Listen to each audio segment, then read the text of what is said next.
In this segment, we're going to talk about diversity in hiring decisions.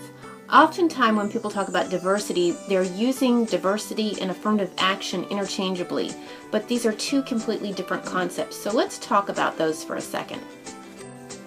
When we talk about diversity or a diverse workforce, what we're really talking about are all the different ways that we can define people differently.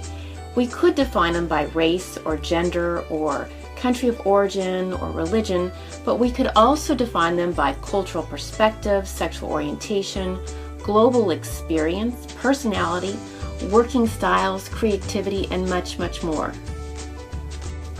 When thinking in terms of affirmative action, we're not really talking about diversity, we're talking in terms of protected classes.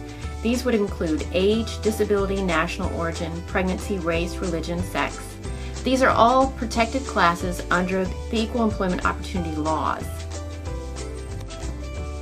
Affirmative action is an employer's proactive actions to prevent or eliminate discrimination.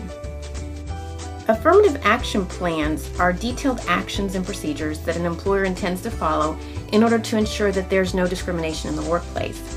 Affirmative action plans can be court mandated, they can be legally required for government contractors, for example, or they can be voluntary.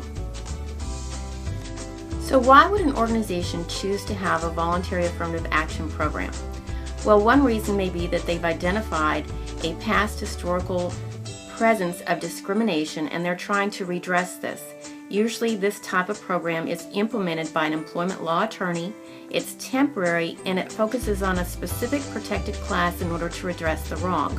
Once that wrong is redressed, then the affirmative action program goes away.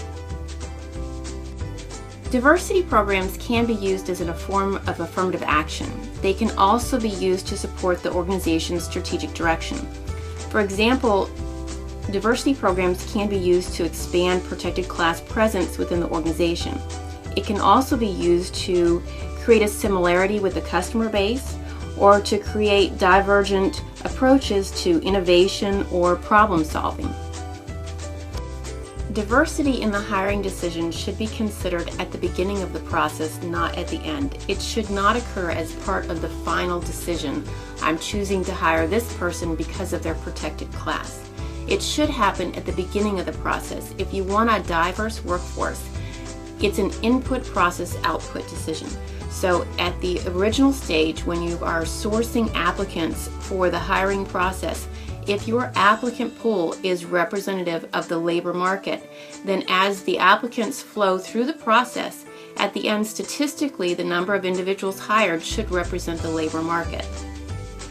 The same is true for other types of diversity. If you want a diverse workforce to include cultural perspective, global experience, personality, and other attributes, this needs to occur at the beginning of the hiring process when you're sourcing applicants.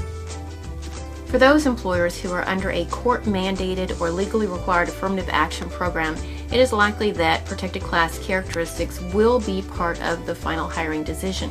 However, for voluntary affirmative action programs, those organizations need to be very careful about the implementation and use of protected classes in the final hiring decision. Again, those organizations should definitely have an employment law attorney assisting them.